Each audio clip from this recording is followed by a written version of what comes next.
Welcome to the Geek podcast, where games are facing off this week. I'm Void, and I'm here with my co-host Beej. Ding, ding, ding, ding! I win! Okay, today we're talking about, well, kind of a continuation from our topic last week that we accidentally did. We wanted to talk more about, like, online games versus single-player games versus MMO games and how they're kind of blending together, I suppose, right? Yeah, really, where it's kind of, I play different kinds of games as though they're other kinds of, kind of like MMOs as though they're single player, and some online games that way too. So yeah, they kind of blend because of play style. Yeah, and it's kind of like I don't know. I feel like I used to move back and forth between different types of games for different reasons, but now like they're blurring the lines. So sometimes it's hard to know what type of game I'm playing and why. Yeah, exactly. Okay, it's good that I'm not the only one who feels that way. But no, not at all. Because there was a time where when I was in college and I think late high school, right when MMOs were coming out, where and you didn't have things like Counter-Strike and Team Fortress, and those were just coming out then with online that way. There was LANs for Diablo. Diablo 2 was the first one to really use BattleNet, and online was such a different thing than any kind of single player gaming. And now, like you said, it's kind of blurred together where mechanics are being integrated back and forth. Yeah, and I mean, like, speaking of Team Fortress 2, like I used to do a lot of competitive multiplayer games back in probably like, you know, when I was a teenager and then into college. And then after college, I've slowly tapered off over the years. But I mean, I put in my time on Counter-Strike, the original Counter-Strike, 1.6, like for a long time. And StarCraft 2, I was super into the beta and like right after it came out. And I don't know, I guess I just used to be like a lot more into competitive games than I am now. And I don't know if it's my age or if it's just like a time investment that I don't have. And I kind of suspect it might be both of these, because I still do. Well, yeah, because I still do like a little bit. Like this last weekend, I tried the ARMS. They call it the test punch, but it's just a beta, And like the other week I was doing Splatoon 2, and I'll probably get both of those games. Maybe, I don't know yet.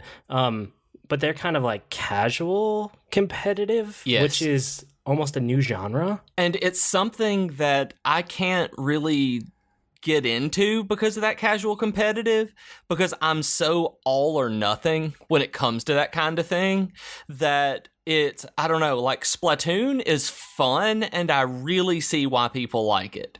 And I see why people get so into it.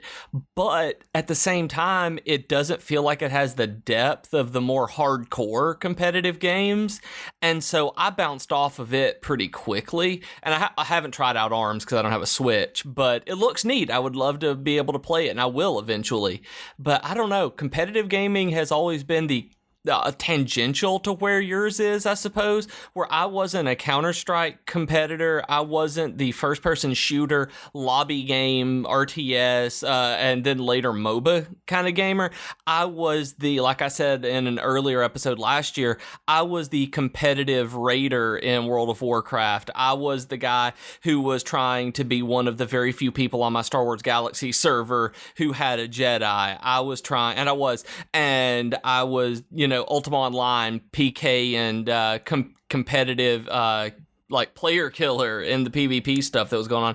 That was where my competitive side was in online gaming, and it's also kind of shifted now to where I still do a lot of those activities that I did then in terms of how I play the game and the elements of the games that I like, but I turn off I have to win and be better than these people and can look at it from an I'm having fun perspective.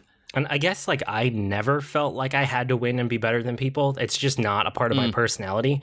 I mean, maybe a little bit more when I was a teenager and the hormones were raging, because that kind of happens to everyone. But even then, not very much, not compared to the other people around me, And maybe that's why I'm kind of drifting towards, like the ARMS and the Splatoon, these like casual competitive where I think a big part of it is if you go into a game with like a really high skill ceiling and you are new to it, you just get destroyed. Yes. And it's like, it's disheartening which is one thing, right? And that's one hurdle to get over. But I think the thing that makes it so that I don't even try to get into those games is to get anywhere close to that level takes so much time invested. So much. And like, I used to have free time to get good at multiplayer, right? When you're a teenager, when you're in college, like I had all sorts of time to do that. And now I just don't. Like, and feeling like I'm playing the same map over and over, the same character over and over. Right. And I'm not actually like, there's nothing to work towards. There's no end goal. It's just competition for competition. Like, I really like that about, again, I guess we're going to kind of bounce back and forth here, but it's probably one of the reasons I like single player games so much. There's an end goal. Like, I can finish a single player game. You can't finish Overwatch, you know? No, and Overwatch, that's one of the things that I like about Overwatch, though, that it's evergreen, that we can play it all the time. And even though I do play competitive, it's not for the competition. I am super terribly rated, like really bad. And it's because I don't care if I win or lose. I want to win more because I want the cosmetic item that you get from winning in competitive mode. I want the gold weapon. And I finally got enough points to get it recently, to get one of them, and I can't decide which character I want, but I also like the skins. I've become the guy who, if I played Team Fortress 2, I would be a hat collector. That I just like the cosmetic stuff, and it's really from Overwatch that came from. That I want new heroes in Hearthstone. I want new skins in Overwatch and be able to bounce back and forth between matches and have a different skin of Diva. I want in WoW right now, I'll transmogrify my gear and transmog it into something different a couple of times a day if I'm playing for more than an hour. I mean, I go back, and that's where I'm finding that satisfaction in collecting stuff, because I like collecting stuff, and going through and that competition of finding more rare skins, doing all this, like having the gold guns in Overwatch. But also, I don't do that in single player games because I can't show them off. I've never gone back and gotten the Tunic of the Wild in Zelda because I can't wear it around other people, and I would just be able to share screenshots instead of actually playing it around people. And I know that's silly, but that's how my brain works. Yeah, I can see that. And it's like, that's kind of the true end game for most MMOs. They want you on that gear treadmill. They want you grinding for like the things that look cool, that, you know, they want, you're after the stats too. But really, everybody knows you're doing it to look cool. Like, that's everybody's end game. And I don't even care about the stats. I'm working on figuring out, I spent some time today between my tedium of organizing image galleries, of looking up exactly which bosses from like 10 years ago dropped the sets that I never got, that I can go back and one-shot the bosses and try to collect. Like, those legacy raids are something that I just super enjoy. But like, along those lines, like, the unlocking stuff feels really good, right? Yes. And Overwatch, I like that about Overwatch too. And I guess I should say, like, in general, the multiplayer games that I kind of go back to at the moment that are evergreen, Overwatch is probably the main one. And then Hearthstone, Heroes of the Storm, so very, like, Blizzard leaning here. And then also Mario Kart 8, and now, Mario Kart 8 Deluxe. But those are kind of the main ones that I go back to a lot. And a lot of those are Blizzard ones with that model where the more you play, the more you unlock. And a problem that I feel like I run into with them is it just doesn't unlock fast enough. Like, I loved that first, 20 levels of Overwatch, where it was really quick to, like, unlock stuff. And then you slow down and it never gets back to where it was before. I feel like if they increase the experience rate by, like, 2 times what it is right now, I would probably play way more Overwatch. And I know they don't want to, because, like, that's how they make their money, right? And I know that they've, like, leveled it out some, I believe, where used to you could get to level 100, it would start over again at 1, and you would have 1 to 20 being fast again, where I think they've lowered how much it takes to get above 20 to 100 and normalized it essentially all the way through, where I don't think that 1 to 20 is as quick as it used to be, but I think the entire grind has become less of a grind, because as I've played it recently, I get a loot box every 3-ish matches now. That seems faster than last time I played, but I honestly haven't played very much lately. 3-ish wins, I suppose. Okay, that's different. That's not a guaranteed thing, but okay, I can see that. So that's kind of like multiplayer stuff, but I feel myself more drawn towards single player because I can finish a game and I can put it behind me. Whereas I can never really truly put a multiplayer game behind me. It's always like there, which kind of bugs me. And I like that. That's something, but I'm very sentimental. I can't even think of I'm sentimental in real life, but it's not as though I'm nostalgic for games, yes, but once I've invested in something, once I've found something that I truly care about, that's my thing. I love it, and like we've talked about before, I'll go on these kicks, and when I find a game that I want to give my attention to, I'm glad that I can't put it behind me. I get really sad if I feel as though there's never going to be anything new for me to experience in a game. I guess, like, I don't know, multiplayer games, when I play the same map with the same characters and the same people over and over, true. It feels like the same thing over and over. Like, more so than replaying a single player game for me. Like, I would rather beat a single player game beginning to end and then like it so much that I go back through it again. That feels more unique than doing the same Overwatch map again and then another time and then 5 times that same night, you know? Yeah.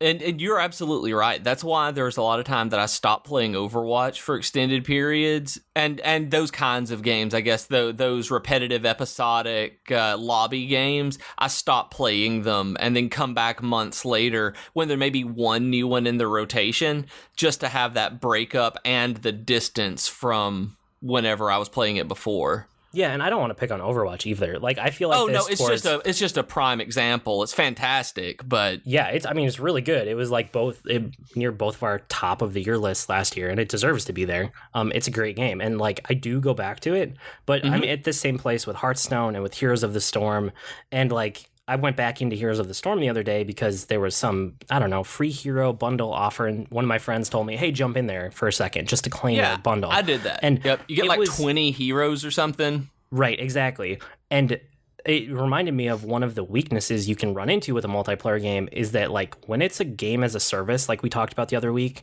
it can change so much over time. Like, I hadn't been in that game for such a long time, and I went in, and it's totally different. I mean, I'm sure if you like go into the game and play, it's still very similar, but the meta game and like the way you unlock things, it feels like Overwatch now, where before it was its own completely different system, and it's like totally revamped from the ground up. And as somebody trying to come back to it, it feels overwhelming in a way that kind of pushes you away. See, and it was the opposite for me, that I wasn't ever invested in Heroes of the Storm, that I had played it a little bit earlier last year when you got me playing MOBAs, and I enjoyed it. It was great, unlocked a few things, and then just played it every now and then. And when they switched recently to the 2.0 or whatever they called it, or the version number, if that's how they did it, and they changed the loot system to be similar to Overwatch, that made me think about getting into it because I knew that system. I liked that system, and it was like, oh, well, maybe I can actually learn to like this game a little bit better, but it was still a little slower paced than I wanted it to be. So, that's the kind of game it is, but it made me feel more comfortable because I knew that system. Where, like, when I went through and started playing WoW recently, a couple of weeks ago, well, yeah, let's talk about that. They've changed so much. We wanted to talk about like MMOs too. Like, where are you at with WoW? I mean, I know you were going to talk about it in Geekery, but this is probably a better place for it. Like, how are you feeling towards it at the moment? I'm loving it, dude. It is. I am so. Legion is really good, and it ties in exactly to what we're talking about here because, like I said last week, I found a group of people who I really like. I got a random invite to a guild that has legitimately good people that I enjoy talking to and doing dungeons with. That's great. But the storytelling, like you said, when you played it at launch, the storytelling is the best that this game has ever had. Yes, and I agree they've with that. learned how to do it. The thing is, I played the Demon Hunter, played it up, did not care about the story, but appreciated it. Okay. Got in, played it, did my thing. You know, I leveled up, got all the catch up gear, played around, saw most of the content that was out there, and I was like, and then I decided I would level up my priest, and I started the priest quests, and I'm hooked. that it is, and I'm still not done, that I saw at this point how much content there is that I can do alone at my own pace without feeling that gear treadmill, because there are things to look forward to and unlock. There are things that I have to wait on dropping, like the legendaries. But the pre-storyline, I like these characters. It's bringing people I knew about before. I have a light spawn from Hearthstone following me around as my combat companion right now. And it's awesome. And it's these kinds of things. And the story is really good. And it makes me... the artifact and the class story makes me play it like it's a single player game, where I'm going in and doing something that feels like it's almost an open world, like Zelda, moving from point to point in this theme park. But they finally got it to where it is making me invest in my character, as opposed to it just being my ugly trailer park dwarf that I had. And it's still going on, that I unlocked a quest I didn't know it existed today that was part of this overall epic artifact priest quest line, that I was like, cool, this just keeps on going. And even the zones are doing that, where I really like what they're doing right now, where I'm not necessarily playing it to raid. I'm playing it because I actually, for the first time in my life, like the story in an MMO enough to keep going. Well, I guess the second, Star Wars The Old Republic, did that at launch with the Inquisitor storyline. Well, and like that's how I felt when I tried Legion too. I really liked the class quest because I always liked Druid. That was kind of my main forever. And right. Everything that was a Druid quest, I was loving. And then there's a whole zone that I don't know if you've done yet, but it's all a giant Druid quest, which is fantastic. Yeah, it's so good. That was my first one I did on my Demon Hunter. I can't even think of the name of it. I can't remember. Valshalar or something. I can't remember the name of it. So after the class questing, I don't remember. But after the class questing and after that like Druid zone, to go into any of the other zones was such a letdown. That's why I bounced off the game. Because suddenly it was about things I didn't care about on a continent that I didn't really care about, and new factions that I had no investment in. And it was just like, here, care about these people. And I just kind of went, no. And then I was done. And I zoomed through some of those. Okay. And I found out that you had talked about at launch, that you had talked about with Legion, that you got into this zone, you didn't like it, and you were locked in. Yes. That you couldn't change. That is not true, because I figured out that you can, because I got locked into a zone. I was like, oh, I don't like this, and I need to go over here because I need the reputation much later on. And I went back and just tried, and you basically have to get through the first leg of quests. Once you're there, then it opens up that you can go back and just pick another one, because they all scale to where you are no matter what, and it's just a breadcrumb quest to get you there after that. So interesting. I was excited about that because it let me get out of the zone I hated at that point and move into one that I was way interested in. And like where I'm at with MMOs right now is that I'm seriously considering getting back into Final Fantasy XIV for Stormblood, because it looks so good. I love that game. It's got to be my favorite MMO at this point. I mean, I have a lot of like nostalgia feels for WoW and especially for EverQuest, but in terms of like the game that I'm most likely to go back to is Final Fantasy XIV. Like, I didn't get into it until probably about a month before Heavensward, because I had a ton... Oh, yeah. Like, it was perfect because I had a ton of friends who are bloggers and podcasters and Twitter people, like kind of my normal group of online people that I've never met in real life, but they're great. And they had talked about it enough that they convinced me to try. And I dove in and I played that game like start to finish of vanilla. Well, not vanilla. It was a Realm Reborn. But the current existing version of Final Fantasy XIV, start to finish in a month. And then as soon as I finished that, like I hit the end game content, Heavensward came out. And we all dove into that together. And so I played all the way up to the end of Heavensward with whatever patch number it was that ended in 0.0, which I know they usually do a couple more story patches after that. So if I were to go back into it right now, I would have to finish up all of those new story quests, which would be good because it's the best story in an MMO that I've ever experienced. Like, and I got so bored at the end of A Realm Reborn after the main when they started doing the episodic quests that came out to continue afterward, I could not stand them and just got bored on them. And I never even got into Heavensward. I own it. I have it. But I never could make myself get through the very end of A Realm Reborn to get into it. Well, I think that part of that is that it was episodic. And I got to play those as one smooth, that's true, like, transition. Like, yeah, there's definitely an end to the 1.0 or, you know, whatever, Realm Reborn, I think, is considered 2.0. So, yeah. 2.0 content. And then there's all the way up through patch 2.55, if I'm remembering correctly. And you probably got it doled out to you as patch 2.1, 2.2, 2.3. Did. And I feel like if I got that, it would have driven me insane and I would have hated it. But I didn't have that.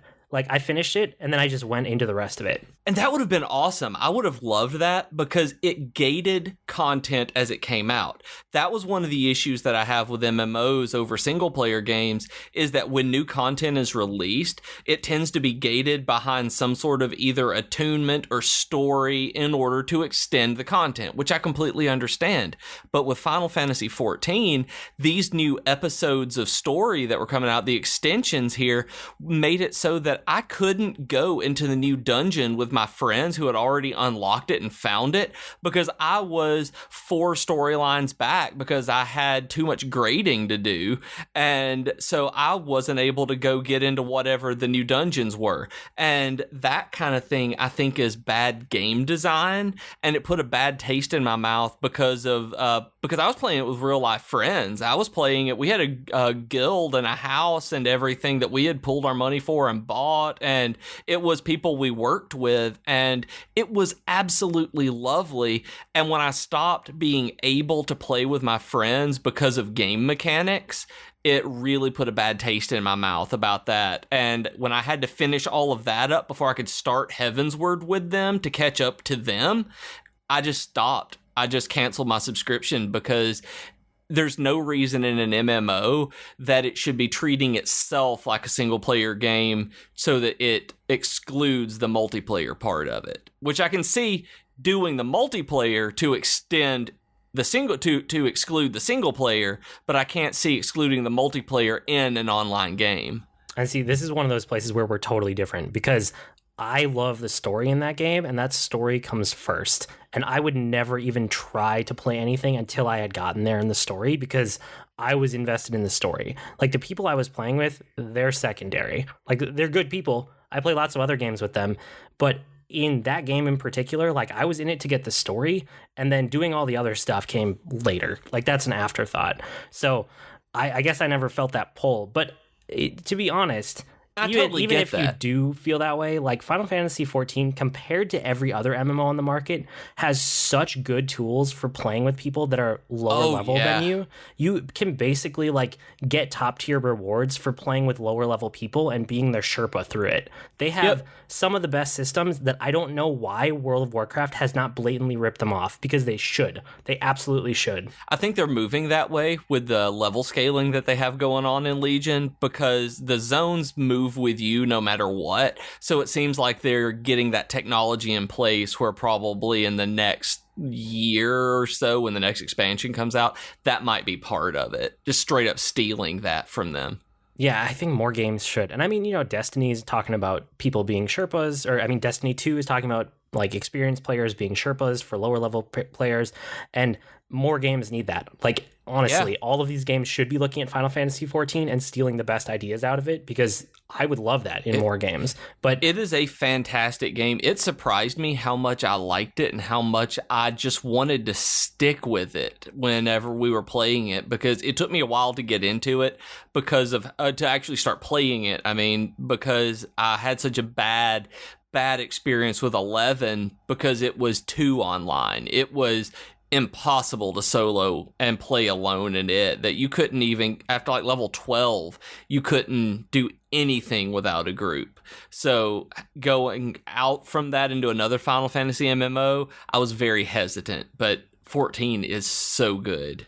Yeah, so I'm leaning towards that. I don't be surprised if I end up getting Stormblood and playing that a bunch, because it looks very tempting. and I've been thinking about it for like a month now, and it's probably almost time to pull the trigger if I want to blast through the end of Heaven's Word content in time for that.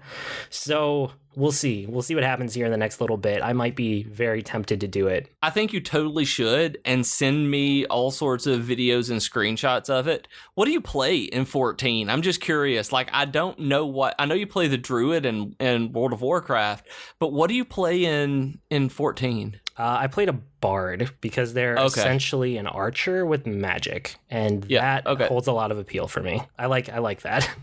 I totally see that. Yeah, it was a good fit for me. And then I actually had a bunch of alts too. So I had a few, well, not alts, but in 14, this is another thing more people should rip off. You just have the same character and they can change into different classes, and the classes have independent levels, but it's all the same character. It makes so much sense to me. It was so nice. I have like White Mage, and I have whatever the other main healer is. And then I also have Arcanist. A couple... Yeah, that sounds right. And then I have a couple tanks too that I leveled like way up just so I could play with other people and have options. But as far as a main goes, I'm Bard basically. So that's coming up. But I guess let's go back a second to like single player, because I think you know where I'm at. I think most of the listeners probably know where I'm at. Like, I'm always looking for interesting systems, interesting gameplay, good stories that I can dig into on my own time, where I don't have to schedule around other people, because that's hard for me.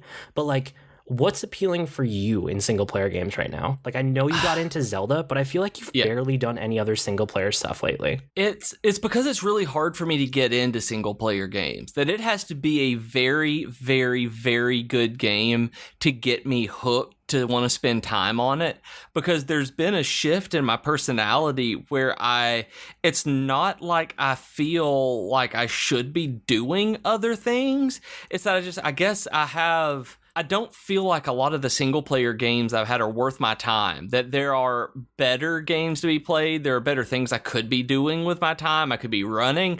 And if a game is not truly amazing like Zelda was, I just bounce off of it. And this is true of even games that other people have told me are just fantabulous, like Persona 4. I keep going back and I'm just like, I don't think this game is for me. I don't think I want to put this much time in on it, because I don't like it that much. And because I like it, but I don't like it enough to invest that amount of time in. And I don't know, I go back and play a lot of them years later when they're cheap to experience them, because I want to know. But I like single player games that are like Mario Kart, where I can dive in and do something on my own. I really got into Disney Infinity last year, whenever it was something that just I could create and I could do stuff and feel as though I was moving forward in something, and I was still able to collect. I don't know. Single player games are in a really weird spot for me right now, because I want to switch and I want to play the new Mario game. I want to play Mario Odyssey, and I want I don't even remember what the other game that I was thinking about coming out on the Switch is, but I want to play Mario. I can't. I want to play Mario and these kinds of games, Nintendo games, but for the most part, single player games, I just feel as though I don't have enough time to invest in a lot of these longer games, even though I'll do it with an MMO. That's interesting. Yeah, we're definitely coming at them from different ways, because I don't know, I guess I don't feel like I need to have a lot of time to devote to single player, because they go so fast. Like, an MMO or a multiplayer game demands so much of your time for you to get into it. Like, you can play, like 40 hours of Overwatch in a week, or 40 hours of an MMO. And it sounds like a lot, but I know a lot of people that do that every single week. And if I devote 40 hours to a single player game, it's probably beaten, if not beaten 2 or 3 or 4 times over by then. Like, it's less of a commitment, except for there are exceptions, like Persona 5, right? That's like a 100-hour time commitment. And I am drawn towards those JRPGs, so you hear about them more. But I also enjoyed Battlefield 1 for the single player portion, and that took me like all of 8 hours to beat all of that campaign. And that's something that really, an 8-hour game like that isn't worth the money to me. No matter how fantastic it is, if a game lasts 8 hours and I pay $60, I'm not going to be happy when I'm done. So I kind of look at a lot of the modern single player games as being something that I'm going to get on sale when it's super cheap. Like, I found a sale for I think Green Man Gaming had Fallout 4 for $18 last week, maybe. And I knew I wasn't, like, fantastic price. I should have bought it, but I knew I wasn't going to sink in the time to ever beat it. That I would play it for a little while and then I would move on to something else, because I didn't even want to start because I knew that I probably wasn't going to spend the time that I needed to do it. Yeah, see, and I hear like 6 or 8 hour game. If it's a good game, if it's high quality, that means there's no padding in it. So you're basically telling me that I get like all the best parts without having to wade through a bunch of things I don't care about because they feel like they have to make it longer. Like, yeah, I'm all about that. Give that to me all day. I'll pay for that. I love it. And maybe this is just being a parent who's also working. Like, time is different for me than when I was a teenager, or like, you know, other people without kids. Is totally a different place that I'm coming from with it. But I love games like that are short but fantastic, you know? And 8 hours isn't short, honestly. Like, short games are like 2 hours, 3 hours, maybe 4. But even those, like Firewatch, I loved Firewatch. Oh, yeah. And that's all of a 3-hour game when I played it. Maybe it was 4 hours, but it was somewhere around there, you know? I think I did it in 5 and made a sandwich for one of those that I just left it running. So yeah, I mean, it was fantastic, and it's worth the price on it no matter what. But as fantastic as it was, I don't know if I would have thought it was fantastic if I had paid $60 for it. I know you gave it to me as a gift, so it's like, yeah, this is fantastic anyway. But at $60, I'm still not sure if I would, like we had talked about early on, maybe our first episode, the value of the games.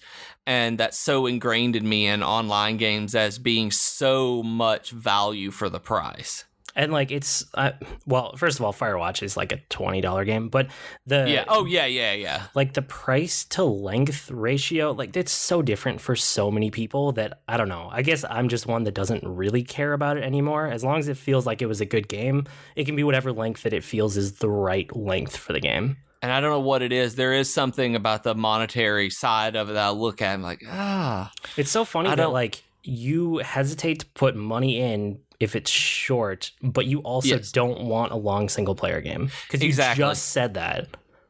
It is. I am a walking contradiction in so many ways. Okay.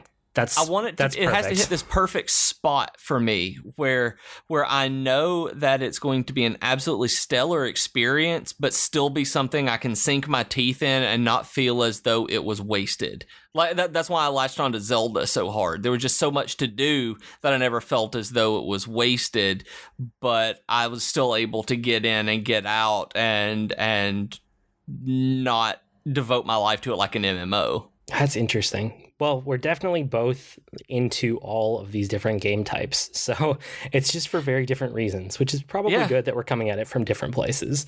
Okay, let's dive into the geeky offer of the week. This week we have Audible, like we do often. I'm going to recommend a book that I read and listened to a long time ago called Bloodline. Did I ever tell you about this one? It's a Star Wars book. Oh, it's the Leia one, right? It is the Leia one, yeah. So okay, I've got it on Audible. I haven't listened to it yet. Okay, it's good. I mean, it's a Star Wars one, so it has those super high production values on it where they have like background, like, I don't know, what would you call them? Like soundscapes almost. And then really, they have sound effects for, you know, any action scene is definitely like done with a lot of Foley sound and stuff. That's cool. But this book, I was just thinking about it the other day because of all the stuff coming out with like episode 8 and information coming out, and Carrie Fisher is not with us anymore. And this is just a really good Leia book, and it's by probably my favorite author in the Star Wars universe right now, Claudia Gray. She's the one who did Lost Stars, which I loved also. So yeah, it's a really good book to listen to. And even though it doesn't tie into our topic, or I didn't listen to it this week, it's really good. So I recommend that. You guys can get it for free, or get any other audiobook for free. Help out the podcast at the same time by going to audibletrial.com/geek2geekcast. Get your free book, and it helps us out. Everybody wins. Please. Yes, exactly. And then you have the mini topic episode, Ask Again. Okay, guys, we are going to be doing a mini topic episode soon, where the last time we did this, it was so much fun that we wanted to do it again. So what we want from you is to go onto the subreddit at reddit.com/r/geek2geekcast, and there is a thread there for you to give us any idea that you want us to talk about. If you have something that will take 30 seconds, take 5 minutes, whatever that you want to know about, that you want us to talk about, give it to us. We want questions, we want topics, anything at all. If you have a question about our personal lives, what kind of toothpaste do we use, anything like that, ask away. It's Sensodyne. I have sensitive teethuses.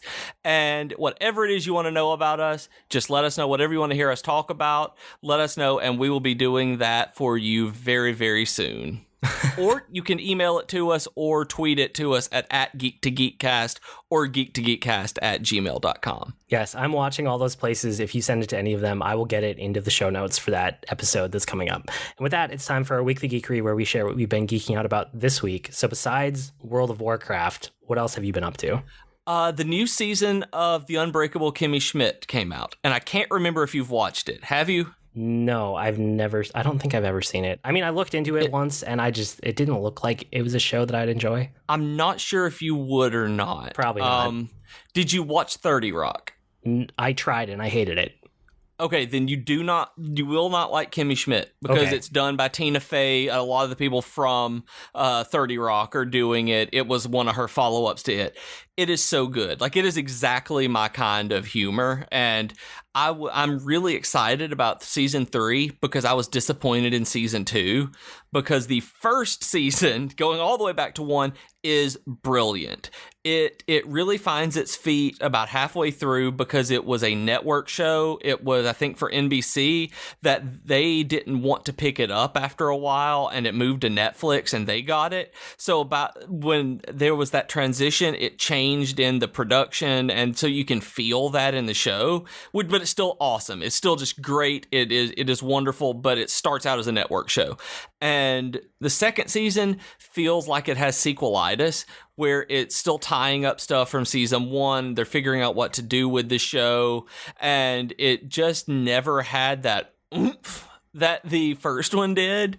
And season 3 has just moved clear past that. There's no more sequelitis. It's just the show and these characters now, and I am just cackling out loud at this show now that it has been. Jennifer asked me tonight if I just wanted to finish up the season, and I was like I'm podcasting, and her response was, can we watch some Kimmy then? And I was like, yeah, because I want to. And it's so good that if you were disappointed in season 2, guys, like I was, we're not disappointed. We're still fun, and I liked it. Season 3 is easily as good as season 1. So yeah, you will hate it though. Void, you will not like it at all. I will skip it. Yeah. As much as I would love you to watch it, you won't. I also got my new running shoes. I'm really excited. I decided on the Mizuno Wave Rider 19s, and I'm talking gobbledygook to you right now, but they're not stabilizer shoes, and they're so pretty, and I've run a few miles in them, and I think these are going to be the shoes that I need. So I'm very excited and very happy, and thank you, Sergeant Bilbo, for pointing out the Mizunos to me, even though the ones you run in, I didn't work out, but these did. So yeah, cool. So I'm good glad stuff. You have shoes.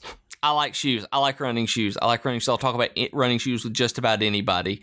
During the Reader Riot, during the book festival that I did a month ago, before R.L. Stine came on, I was kneeling down talking to the Dean of Arts and Sciences at the, UNA here about running shoes, because I saw that they were wearing Hokas, and I was like, hey, guys, and just started talking to them about running shoes in the middle of a theater. It was weird, but that's what I do. And I made a cake yesterday. I saw. You told me about it, and it sounded delicious, but it also, you said you dropped it, right? It broke when it came out of the springform pan that I flipped it when it was too hot still. I made a very newbie mistake. You gotta wait for that stuff to cool. I know. And I mean, I'm a good baker. Like I'm very good at baking stuff. And I'd been watching the Great British Baking Show, and I wanted to try a Paul Hollywood recipe. So I found one that was a Christmas brownie cake, and it has dried cranberries and walnuts in it, and it is very, very rich. It is very, very good. And I got to do some of the techniques that he does on that show and doing this. It was super fun to make. And it was super delicious and I loved it. But I broke it when it came out and it made me sad. But it was for my friend. It was my friend's birthday cake too. So it made me sad. But he liked it and it was still delicious. So yeah, I got to make a Paul Hollywood neggy. I got to make a Paul Hollywood recipe. So happy ending. Yeah, you're right. It all works out. Cool. This week, I read 2 books in the same series. It's called the Bobiverse, and the first one is called We Are Legion, We Are Bob. Have you ever heard of this? No. Okay. Do you know what a Van Buren probe is? Yeah, you were telling me about that. Yeah, okay, so you were talking about it last week, I think. Yeah, I might have texted it to you. So if you guys don't know, a Van Buren probe is a hypothetical probe. We don't have them yet, but it would be a probe that we send out into the universe. It goes to another, solar system, galaxy, whatever, and gets resources, and it can gather them up and basically self-replicate. So print another one of itself or whatever, however it goes about self-replicating. So the Bobiverse books are sci-fi, and it's about a guy who lives in modern times, and he's like an engineer, software developer. He makes it rich because he sold his software at whatever company, and he thinks, hey, I'm a nerd. This would be cool. Let's go get a cryogenic freezing contract for whenever I die. And when he's walking back from signing his final document on the contract, he dies. And so it jumps ahead 100 years, and he wakes up, and he has been transferred into a machine. So he's not a human anymore, and they're going to use him inside of a Van Buren probe. And so they prep them, and they get him adjusted to being machine instead of a human brain, and then they send him off in the universe, and he starts exploring and kind of self-replicating. He's kind of ambivalent about it. I didn't know if I would like this book, and it has grabbed me. I finished the first one, and I immediately jumped into the second one, and I finished both of those this week. So it's really good. I would really recommend it if you're into sci-fi at all, honestly. Yeah, that sounds really fantastic. Those are the kind of sci-fi books that I really enjoy. Those speculative, different sci-fi that aren't space opera books. Yes, it's not a space opera. It's definitely a different kind of sci-fi, which is a nice change of pace. It is science fiction as opposed to science fantasy or space opera, or one of the softer subgenres. Yeah, and I guess it hasn't been out that long, and it sounds like this guy's actually a fast writer, and I forgot to write down the author's name, which I apologize. I'll write it down when I read the third book, because apparently that's out in a month, even though the other ones haven't been out that long. So yeah, I'm going to finish up the trilogy as soon as that one comes out, because I'm totally invested. Besides reading, I watched a couple movies over the weekend, the long weekend. So I watched the remake of Beauty and the Beast, the live action one. Yeah, it was okay. It was basically what I expected. There's no surprises. And then I also watched, I don't know why I decided to do this, but I watched The Great Wall. Do you remember? Why would you do that to yourself? Well, I wanted to see if it was exactly what I thought it would be. And it was exactly what I thought it would be. There were no surprises at all in that movie, but the visuals were really good. And I don't know. If I am really bored of a movie and I bounce off of it hard, I'll just stop in the middle of a movie. I have no problem doing that. And I actually watched through this one all the way, mostly for the visuals, also for Matt Damon's horrible, horrible accent. But I mean, the visuals carry it a lot because it's Chinese directors who know how to do that, and it shows. Right. Yeah. So those were interesting. The visuals are one of the reasons I don't want to see it. One of the many reasons I don't want to see it. But the visuals, it looks like it relies too heavily on the visuals. And those kind of movies get really tiring for me in about 10 minutes. Yeah, I can watch them once. Like Crouching Tiger, Hidden Dragon. Or what was the other one that came out right around then? Hero with Jet Li, if I remember right. Yeah. I liked both of those a lot the very first time I saw them because the cinematography is amazing. But if you try to watch them again, you already, it's just slow, you know? That type of cinematography makes for a slow movie, and I can watch it one time, and then I'm like, okay, I'm done. So I watched The Great Wall, and honestly, most people should not watch that movie. You probably won't like it. But I decided to do it, and I don't regret it. And then after talking to you about selling your Vives and the Oculus Rift the other week, I realized that I haven't gotten my Vive out in since last year. It's been a good 5-6 months.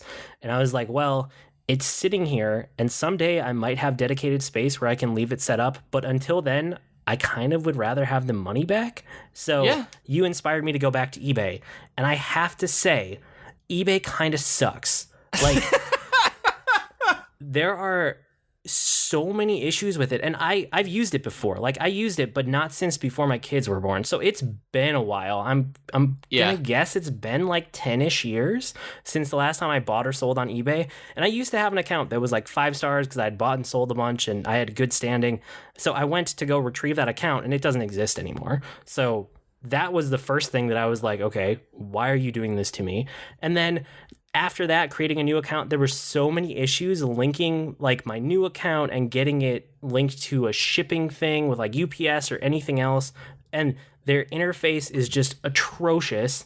The UI and the navigation on that site, they feel like they haven't been updated since the 90s. Like, they're not following any modern development standards. It's not at all obvious. Like, there's way too many clicks to get into things, and things are not under the menus that you think that they should be under.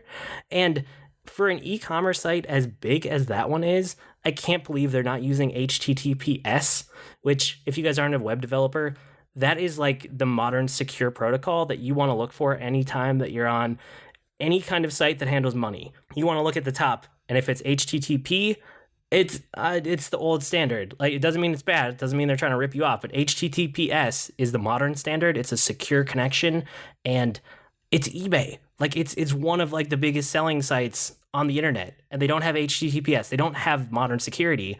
And then the estimated shipping was just wrong.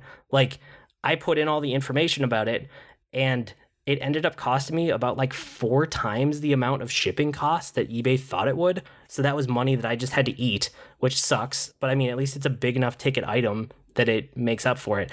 But I just had to get all of that out of my system and be like, why does eBay suck so much? Like, why isn't it? I can't believe it hasn't been brought up to any kind of modern standard at all. After not touching it for 10 years, it feels like exactly the same site. And you use it. So tell me, what's the deal with eBay? Okay. eBay does kind of suck. That there's no way around it. The desktop stuff is awful. I use the mobile app most of the time. That almost everything I do, from listing, photos, whatever, selling, the only thing I do on the desktop site is print shipping. That everything else is done through the mobile app. That I like it so much better. That kind of adheres to the stuff that we're used to in mobile navigation. So because it's an iPhone app, but you're right, eBay is kind of terrible in a lot of the ways, but it's still one of the biggest places just to sell stuff whenever you don't want it to be Craigslist. And I was still wondering what you did with the shipping on that, because where was it going from you in Minnesota? Where did you ship it to? It was just somewhere on the West Coast. I don't know. I have the address written down, but it wasn't anything crazy, honestly. Like, and I used their system and I looked at, I mean, I know how to read documentation. I'm a web developer. Like, I can follow documentation. I did step by step exactly what they said.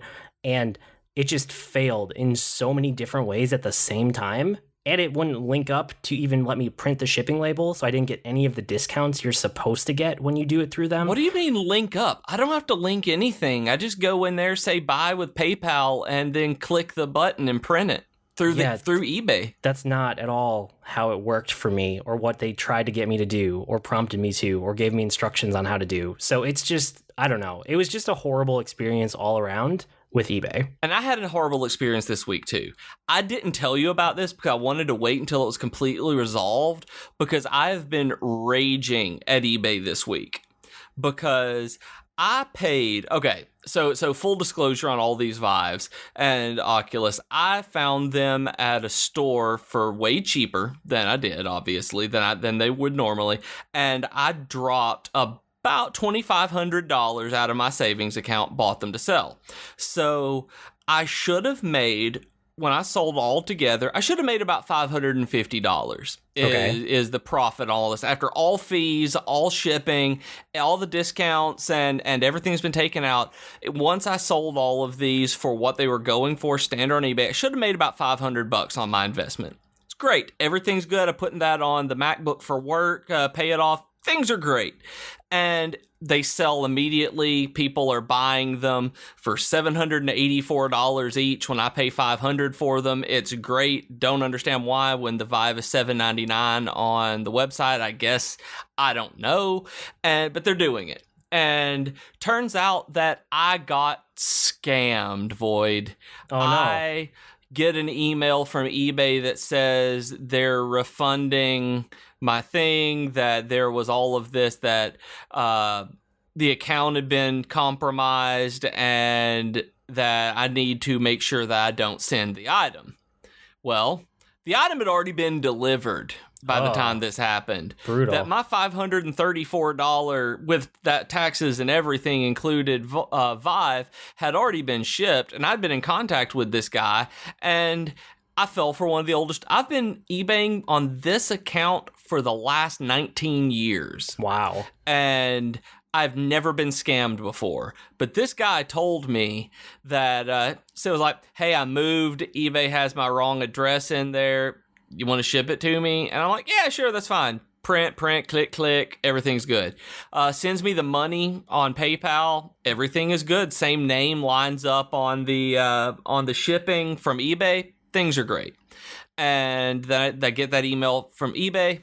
I'm like, all right. So I call them, spend the afternoon on hold between them and PayPal, and they said because I changed the seller's address, I'm not covered. That I'm out. That they're not going to refund it. They're going to put a hold on the money or anything, which means that after fees and everything, I'm out about $130 overall. Dude, that's brutal. eBay is just a bad platform this week. Well, hold on. It's terrible. Don't get me wrong. I have been raging on this because I knew that if I told you with your bad situation with eBay that you were angry about and you ended up losing some money, that it would just be this negative, just awful, just terrible, between us. And so this morning I woke up to an eBay and the guy did contest it. The guy contested like $839 that came out of his bank account or whatever it was. Somebody did. And I got an email from and they put a hold on that in my account, which I understand. And then I got an email this morning that said that I was covered and they gave me my money back. Oh, good. I do not know what happened. They said I was covered, that it was doing all this, and that was great. And I was just like, oh, so I did make money on this. I didn't lose, and I have to eat the entire cost of a Vive and everything else. I was like, so things are good again. So it did work out. Like eBay and PayPal did this and saw that things had been delivered, and I don't know what happened. They never contacted me ever, said it was good, and the money is back in my account. So it did have a happy ending, but I did spend the last week just raging and saying how bad eBay is and how I'm never using it again. So wow. I don't know what I'm going to do with it right now because it is kind of terrible, but I have made an awful lot of money on eBay over the last couple of years. Well, that's good. I know you're much more versed in it than I am, but I just had to get that out of my system. Oh, absolutely. But, I know. I feel you this week. Yeah. Outside of that, I tried a bunch of games just because that extra holiday weekend added a bunch. So yeah. I tried Injustice 2 on mobile, which it was okay. It's like the new fighting game. From, I always forget the studio's name, but I had played Injustice 1 because I got it for free on PSN as like a PlayStation Plus game. And my brother and I played that for a couple nights in a row whenever that came out for free. Yeah. And it was really fun, but it was like really dumb fun. So I tried this one out. I got it for Christmas a couple of years ago. Exactly the same. Austin got it for me, and I just sat and played it because it was just dumb fun. I liked it. And this one looks the same, except I thought that this version, because it was mobile, was just microtransactions all over the place. But it turns out that's actually what the $60 game is like too, which surprises me. So I don't know if I can recommend that one because it really tries to get you to spend money on it. But it seems like more of the same. Like, I guess I'm just gonna hope it comes out for free sometime on like PlayStation again on PS Plus. but I didn't play it for very long on mobile just because a fighting game on mobile isn't the best, you know? Is the mobile version one of those kind of like the Marvel Contest of Champions where it's like you tap the screen and it just like does different punches depending on how long you hold it? So it's like tap, tap, tap, swipe, hold, tap, tap. Yeah, tap, it's tap. similar to that. It's Okay. not far off, so it wasn't that great. But yeah, I mean, I would totally play it if it ever came out for free on like PlayStation Plus or something. But if you're like huge into DC game comics and the characters and all that, I mean, it looks like it could be fun. It could be great for that kind of person. I also played Magikarp Jump, which it's a Pokemon game. And it's very much like an idle, like time waster game where you train up your Magikarp and you're trying to make it jump higher than the other people's Magikarp. And that's what the Pokemon battles consist of. And wow, it's a game getting by purely on its style and its brand recognition. Like if you've ever played a Pokemon game, you should probably download Magikarp Jump and just play it for like 2 hours. Like that's it. Like you'll see everything that you would want to see in like 2 hours of playing. So I played it for more than that, which I probably shouldn't have. I probably played it off and on for about 5 days, and my daughter saw me playing, and since then I'm done with it. Like I definitely saw everything it had to offer, but she's been playing it a lot, so she keeps updating me on the status of her Magikarp, which is fun for me to see by proxy and not have to actually do it. Yes. You know? So that was cool. And then I tried the Disgaea 5 complete demo. Have you ever played a Disgaea game? Yeah, I played the first one. Okay. So it's the same. I mean, all the Disgaea games are essentially the same. It's like that turn-based strategy, but it's a little too finicky. It's a little too complex. And it's a little too deep in its systems, but like in a bad way. Like I like intricate systems when they're elegant. And this is like intricate systems built on top of each other in this clunky, like never-ending manner that's just frustrating. So it was basically what I thought it would be, because I've played other Disgaea games too, but at least I tried it. And then I tried, I think mostly I'm just looking for something to play on the Switch, because I was also playing the ARMS, that they're quote-unquote test punch, so the beta of ARMS. Yeah. And I don't know if I'm going to get that game. I'm kind of torn on it. Like, the volleyball mode was really fun, and the one-on-one battles were pretty fun, but it randomly throws you between modes, and I don't know if this is just because it's beta or if this is the way it's going to be. Like, it'll randomly pair you up with people, and you don't get to say, I only want to do one-on-one battles, or I only want to play volleyball. You just kind of get put into this general pool, and sometimes you end up in a, like, 3-way battle, and sometimes you end up in a 2v2 battle, and sometimes you end up in a multiplayer volleyball game, and sometimes you end up in a one-on-one fight, and you have no control over it, which kind of bugs me. And then I hope that's different in the main game, because I can really see that being something that, you know, you're doing it for just a little while and really not enjoying part of it, because there's always going to be a mode that you don't like as much as the other ones, or just straight up don't like, and that would put me off of a game. I think it may put a lot of people off if you don't get any control. Yeah, and for me, it might come down to like what the single player offerings are outside of what I saw, and then also what kind of like unlock or progression system there is in a multiplayer, because we just talked about this, right? Like if there's interesting progression in the multiplayer portion of it, I'm a lot more likely to get into the game because there's something to like dig into instead of just it's all there right from the beginning, which I know that sounds better, but it's also less interesting in a way. Yeah, but the motion controls on it, because they want you to like physically punch with your hands and like twist them to aim punches. I wasn't a fan, but I'm never really a fan of bad motion controls, especially after having a Vive and knowing what 1-to-1 feels like. Yeah, for VR. That's true. Like, it's probably spoiled me forever. Like, I don't think I'm ever going to be able to get into a gimmicky motion control game again. So, the first test punch I did with my kids, and the motion controls were really good for kids. Like, they both loved it. It was perfect, and I can totally see why it's a good fit for them. It was really funny, though, because, like, I played and I was trying to, like, master the controls, and I probably had, like, a 50% win rate. And then my daughter played for a while, and she didn't do very well. She won maybe 1 out of, like, I don't know. She tried a lot. And then my son came in, and so we handed the controls over and explained them to him, and then he just started wildly punching with them in his hands because he's 4, and he didn't really get it.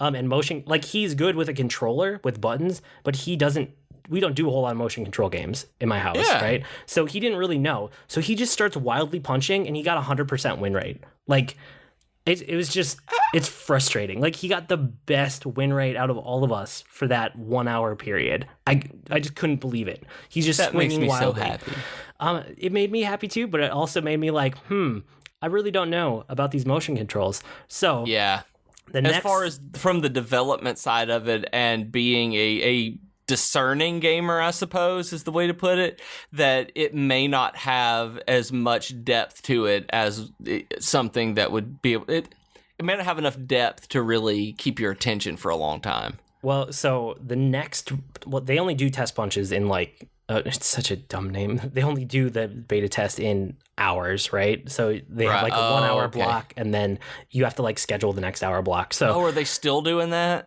It's the exact same thing as Splatoon 2. I wish they were longer so you could actually like, you didn't have to fit it around your schedule. Like you could just do it whenever. So the next time they were both asleep, and I tried the next block of play, and I really tried to do motion controls. I'm like, this is the way they want you to play. There has to be something here. And I will say that like, as I played, I got better at like twisting the punches and aiming them as they moved. But my win rate was maybe like 50%, which is what I expected because no one knows how to play the game yet, right? Everyone's pretty much on equal footing. And then I was like, okay, I gave this a serious shot. I played probably an hour total at that point, between the first round and then the first half of this round. I was like, okay, I'm going to switch to a standard, just my pro controller, and just see how it feels. And I went from a 50% win rate to a 100% win rate. And I like that game so much better with the standard controls. Like, you can move around without, like, tilting you just use a control stick. You move your character, right? Yeah. Whereas the way you have to move your character with the motion controls is to pretend that, like, both of those independent controls are joysticks and, like, point them in the direction you want to move. But you have to do that while you're in the middle of doing other actions to defend and attack. And oh man, that would be super hard for me to do. It just doesn't, I don't know, it just doesn't work well. So I felt like when I was doing the motion controls, I stuck with the heavy characters with like big slow punches that were worth actually taking my time to like twist them and aim them as they traveled. And that was how I got the best win percentages that I was getting with motion controls. And then as soon as I switched to the controller, I went with the lightest, fastest characters, and I just built my whole game plan around moving. So I just dodged. I dodged people's punches. I jumped over them. I jumped through them. I jumped around them. I got in close, and I could like execute all of the special moves really well, like blocking and grabbing and doing like a 1-2 punch with 2 different arms attached. Like, I really liked that game once I got onto the standard controller. So that's kind of where I landed with it. I don't know if I'm going to buy it yet, but there's another round of betas this weekend, so I'm probably going to try it again. Yeah, definitely. And do it both ways. Now that you know how to do it on the standard controller better, go back and try to take some of that and apply it to the motion and just see. But otherwise, I'd probably be using the standard as well. Yeah. So that's kind of where I landed with ARMS. And then I think I might be done with Fire Emblem Echoes, the Shadows of Valencia. It was interesting because it was different, but I really like that standard Fire Emblem formula more. Like, this one, there was no weapon triangle at all. And that's like such a key part of Fire Emblem that makes it really interesting in battles, like who you put up against who and who you're like trying to keep away from other units because they'll just get destroyed. Like, that just doesn't exist. If you run into something where you can't overcome it, it's not a matter of picking the right weapon pairing. It's a matter of, okay, leave this battle and go grind for a little bit, which is fine in an RPG, which this one is much more of an RPG than a strategy game. But it just didn't feel like the Fire Emblem games that I really enjoy, And then, like, it has other things, like there's no MP for magic. You use your HP. It's just like all these little oddities. There's 2 different protagonists and groups of characters. So once you get to a certain point, you have to jump back and forth between them. And I felt like I could never really like dig into one as much as I wanted to because there was always the other one just kind of waiting. And I was like, oh, that one's falling behind. I should go over there, even though I'm trying to get invested so in you get to choose. You get to go back and forth by choice and whenever you want. Well, not exactly. You do one for a while, and then you switch and you do the other one for a while, and then you get to a point in the story where you have to progress both of them. So if you want, you could take one all the way to the end of that chapter and then go back and do the other one all the way to the end of the chapter, but you do have to do both. So if one got too far ahead of the other, I felt like, oh, I kind of have to go back to it. Does that make sense? Okay. Yeah, kinda. Yeah, and one of them is a kid from a small village with humble origins who's secretly important to the world. It's like, stop me if you've heard that one before, right? I don't think so. I mean, that sounds really unique. I know. It's just that kind of stuff. It was just all these little things that were slowly turning me away from it. And then there's that weird first person view when you're exploring towns that's like, it's not a first person like we would think of right now. It's like old, I don't even know. It's almost point and click, but not exactly. Interface. Super odd. It's very odd. And then it's also odd because there's full 3D free roaming in the dungeons, but not in the towns. In the towns, you're in that weird view, and in the dungeons, you move around like you would in a modern 3D game. But when you have encounters in a dungeon, you just keep playing the same battle map over and over and over, which gets super old, especially compared to like Fire Emblem Awakening or Fire Emblem Fates, where every map, there's so much thought put into it to make it interesting. This is one where they just make one generic map for an entire dungeon, and you just replay it over and over. On a strategy game, that's one of the things that drove me away from Fire Emblem Heroes, is that there wasn't enough variation in the boards that you got. They were so small, and just the way things worked, I bounced off of it because of that. Yeah, and I mean, it makes so that there's a lot more battle maps than the last couple Fire Emblem games, but they're a lot less interesting than the last few. Right. And I would rather have less maps, but have them be more interesting. And then it's missing other stuff too. Like, you know how much I got into like the relationship pairing and like the relationship development in the last few games? This doesn't have like it has some of that, but not really. You can't put them on the same like square. You can't use them as a team in battle like you can in the other ones that I really like. And there's no dialogue or like leveling up the relationship outside of battle. It's only when they're on the battlefield, which feels super odd to me that they're just going to stop in the middle of an epic battle and be like, let's talk about our relationship. It's weird. I say all that because last week I was pretty much like, oh, this is really cool. And I still feel that to some extent too, but it's definitely like the Zelda 2 of the series. It's an odd one out, and it's kind of a decent game, but it shows its origin as the second Fire Emblem game that was really different and they hadn't found their way yet. You know what I mean? Okay. So it all comes down to the fact that like, I just don't like the systems in this game as much as the modern Fire Emblem games. And you know how important like systems are to me. Yeah, and if they're not there, if they're not worth spending your time on, it's no knock against the game. It could be somebody's introduction to Fire Emblem and they love it. Well, I can definitely see why people would love this game. It's not a bad game. Like, that's not what I'm trying to say. It's just it's not what I'm looking for in my Fire Emblem games, is where I landed. And well, I guess it's like a lot of the stuff I've heard about the Elder Scrolls Online, and then I played it, and it was, if you're coming from Skyrim and you're expecting that out of the Elder Scrolls Online, you're not going to get it. It's good for what it is. It feels like a spin-off Elder Scrolls game, and I know why people love it, because I've had a really good time playing it, but it's just not the game I want. So that's kind of how I feel like this one is for you. Kind of like, oh, I love these other games. This is a neat spinoff, but I'm going to go back and play my other games. Yeah, that's exactly how I feel coming at this one. So I think I'm just going to wait. I'll probably just wait because I know there's a new real Fire Emblem game coming out next year on the Switch. And it's like, okay, that sounds perfect to me. I am happy to just wait for the next game that is in the vein of Fire Emblem that I enjoy. Right. And that's great. Yeah, it'll be great. And then the other thing I started playing that I don't really want to weigh in too much on yet, because I have a lot of thoughts about it, but they haven't formed all the way, is Has Been Heroes. And again, it's because I'm just looking for things to play on the Switch. And I think it's secretly a brilliant game, but give me more time with it. I'll talk about it next week, I'm sure. Like, I just need more time with this game before I weigh in on it. And I don't know much about it at all. I've heard of it, and that's the extent of it. I'm excited to see more about it, I guess. I think it's a poorly messaged, secretly a puzzle game, and it's masquerading as an action game. It's really weird. Give me time with it. I'll talk about it next week. Yeah, for sure. And with that, that's it. I did all that. That was my weekly geekery. Man, you don't you mean your Memorial Day weekend geekery, I guess? Yeah, basically, essentially. But yeah, with that, you can write to us with comments, suggestions, feedback. Our email address is geek2geekcast@gmail.com, or reach us on Twitter @geek2geekcast. We have our longer discussion threads on the subreddit at reddit.com/r/geek2geekcast, and send any of those mini topic requests our way. Yes, please, please, please, please do. And we're also part of a podcast network, so if you're not listening to all of the podcasts that we've got, you really should be. So go over to geek2geekcast.com and see what we've got and start listening to them.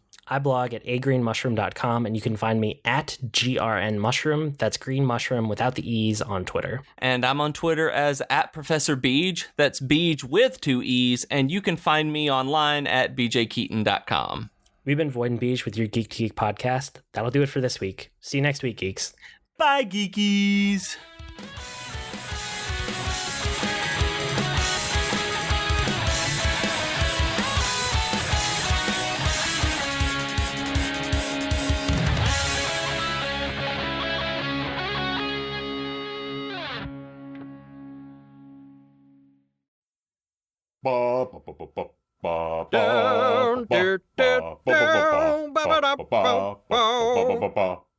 Comics. Hey everyone, this is Rob, your friendly neighborhood comic geek. And this is Liam, the languishing, lascivious Liam of Langley. Wow, that was extremely illiterate of you. Well, I try. We are the hosts of The Comic Box, part of the Geek to Geek podcast network. So join us. Bop, bop.